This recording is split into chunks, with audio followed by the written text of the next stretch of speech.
नमस्ते बच्चों, इस वीडियो में हम पुत्र प्रेम पर आधारित प्रश्नोत्तर पे चर्चा करेंगे। तो पहले हम पंक्तियों पे आधारित पे चर्चा करते हैं। इसे आप अपनी हिंदी नोटबुक में लिखिएगा, ठीक है।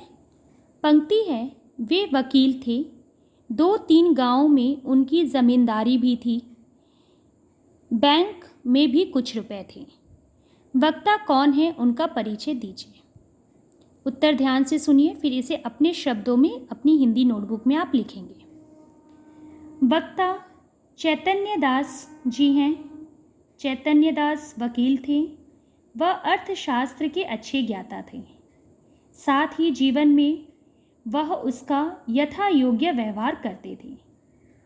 चैतन्य दास के परिवार में उन्हें सम्मिलित करके कुल 4 सदस्य थे, जिसमें वह, उनकी पत्नी और उनके 2 बेटे। बड़ा बेटा प्रभुदास और छोटा बेटा शिवदास था। दोनों पुत्र कॉलेज में पढ़ते थे। उनमें एक श्रेणी का अंतर था। दोनों ही पुत्र चतुर होनहार थे। तथापि चैतन्य दास अपने बड़े पुत्र प्रभुदास से बहुत प्रेम करते थे। वह उन्हें बैरिस्टर बनाने के लिए इटली भेजना चाहते थे, क्योंकि उनमें सदुत्साह अधिक था। इसलिए वह उन्हें इंग्लैंड भेजना चाहते थे बैरिस्टर बनने के लिए। और बाकी जो मैंने पढ़ाई है ना, ये कहानी, उसका फर्स्ट पैराग्राफ मैंने आपको कहा था ना कि परिचय आप दे सकते हो, तो यहाँ से आप लिख सकते हो चुनकर, ठीक है। अगला प्रश्न है कि वकील साहब की आर्थिक स्थिति कैसी थी।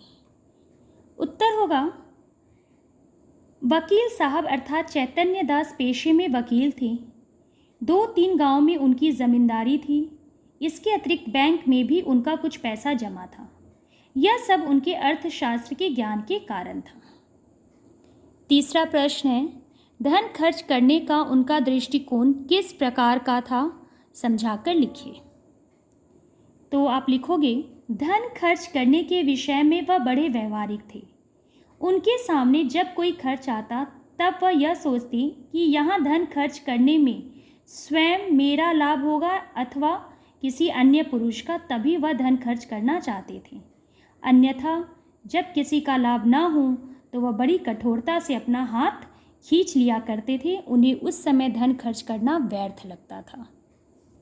अंतिम प्रश्न है, पुत्र प्रेम कहानी में अभिव्यक्त संदेह पर प्रकाश डालिए। संदेश पूछा गया है, तो यहाँ पे लिखेंगे, पुत्र प्रेम प्रेमचंद्र की बहुचर्चित तथा मार्मिक कहानी है। यह एक कृपण, धन के लोभी तथा प्रत्येक संदर्भ में धन के खर्च से होने वाले लाभ और हानि के विषय में सोचने वाले व्यक्ति चैतन्य दास की कहानी है। चैतन्य दास के लिए प्रत्येक विषय में धन के खर्च से लाभ होना आवश्यक था, क्योंकि वह किसी भी प्रकार का अलाभकारी विषय पर धन खर्च करना नहीं चाहते थे।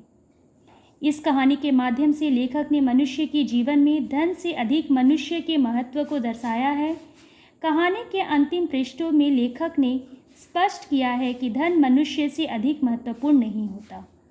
धन तो जाकर आ जाता है, परंतु मनुष्य जाकर कभी वापस नहीं आता। धन की सार्थकता उसके सदुपयोग में है, अपितु उसे संचित करके रखने में नहीं। तो बच्चों, यहाँ पे आपका पंक्ति पे आधारित कंप्लीट होता है। अब आपका अगला प्रश्न जो आता है, चैतन्य दास का चरित्र चित्रण कीजिए। तो बच्चों, चैतन्य दास का चरित्र चित्रण मैंने कुछ पॉइंट यहाँ पे दिखाया है। इस पॉइंट को बस मैं डिस्क्राइब कर देती हूँ।